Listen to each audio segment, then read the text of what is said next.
अनि हार्दिक स्वागत छ लोकसभा ब्रेकिङ च्यानलमा। प्रदेश लोक सेवा आयोग सुदूरपश्चिम प्रदेशले अस्ति चाहिँ 7औं तहका लागि प्रशासन राजस्व लेखातर्फ चाहिँ विज्ञापन प्रकाशन गरेको छ। आज हामी यसको पाठ्यक्रम लिएर उपस्थित भएका छौं।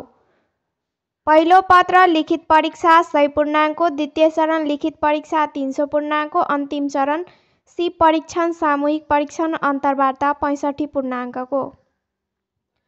प्रथम चरणमा चाहिँ प्रशासनिक अभिरुचिबाट 100 वटा प्रश्न 1 अङ्कको सोधिन्छ र जम्मा 1 घण्टा 30 मिनटको समय दिन्छ। प्रशासनिक अभिरुचि परीक्षणमा चाहिँ खण्ड कमा सामान्य सचेतना 50 अङ्कको, अभिरुचि परीक्षण 30 पूर्णाङ्कको, अङ्ग्रेजी र नेपाली भाषा सक्षमता परीक्षण 20 पूर्णाङ्कको लिइन्छ।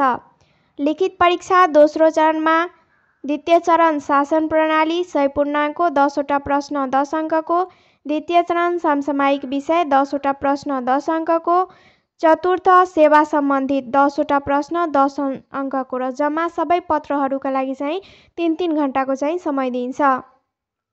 अन्तिम चरण सिप परीक्षण सामूहिक परीक्षण अन्तर्वार्ता। प्राविधिक सिप परीक्षणमा चाहिँ 10 पूर्णाङ्कको, सामूहिक परीक्षण 10 पूर्णाङ्क, अन्तर्वार्ता चाहिँ 45 पूर्णाङ्कको मौखिक रूपमा लिइन्छ। यहाँ चाहिँ सूचना प्रविधि सिप अन्तर्गत प्रयोगात्मक अङ्क विभाजन चाहिँ यहाँ दिएको छ।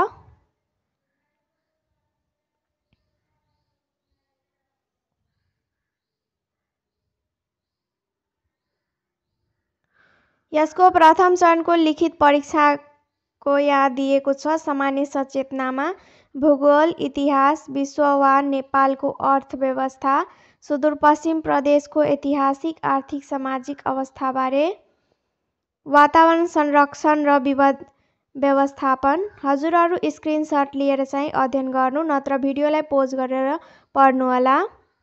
शासन प्रणाली दिएको छ। विज्ञान तथा प्रविधि,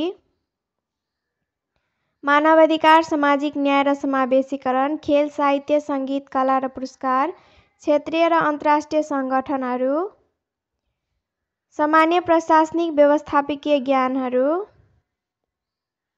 खण्ड ख चाहिँ अभिरुचि परीक्षण। खण्ड ग रहेको छ नेपाली अङ्ग्रेजी भाषा दक्षता परीक्षण, जसमा यी टपिकहरूबाट प्रश्न सोधिन्छ।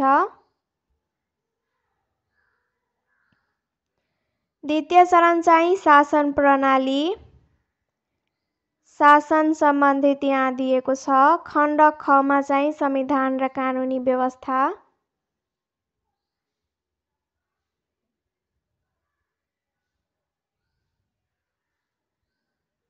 खण्ड ग रहेको छ सार्वजनिक सेवा र व्यवस्थापन।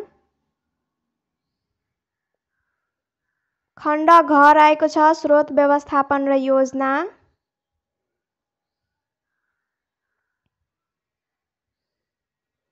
तृतीय पत्र रहेको छ समसामयिक विषय। खण्ड कमा सामाजिक मामिला। खण्ड खमा आर्थिक विकासका मामिलाहरू। खण्ड गमा चाहिँ वातावरण विकासका विविध पक्षहरू। चतुर पत्र रहेको छ सेवा सम्बन्धित, जसमा प्रशासन, सामान्य प्रशासन, राजस्व समूहका लागि।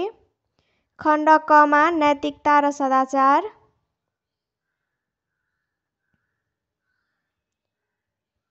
खण्ड ख रहेको छ सार्वजनिक सेवा प्रवाह।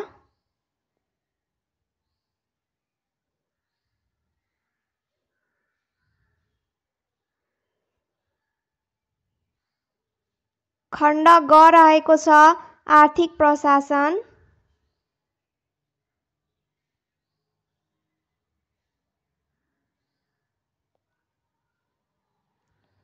लेखा र लेखा परीक्षणको लागि खण्ड क रहेको छ नैतिकता र सदाचार।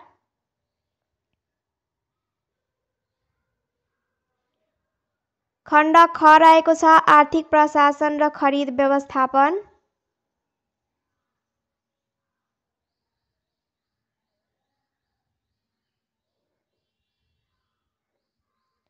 खण्ड ग रहेको छ लेखा, लेखा परीक्षण र वित्तीय अनुशासन।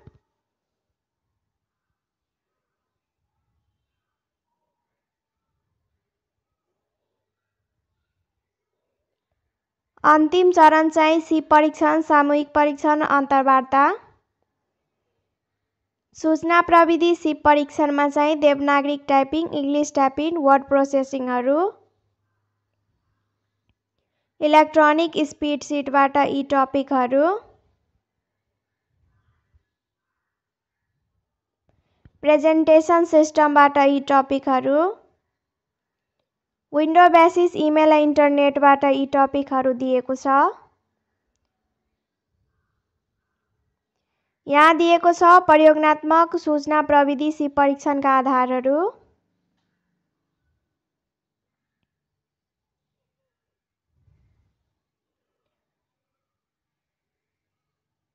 हजुरलाई यो भिडियो कस्तो लागेको छ भने लाइक, शेयर, कमेन्ट गर्न नबिर्सनुहोला र अहिलेसम्म लोक्स वा ब्रेकिङ च्यानललाई सब्स्क्राइब गर्नुभएको छैन भने सब्स्क्राइब गर्नुहोला।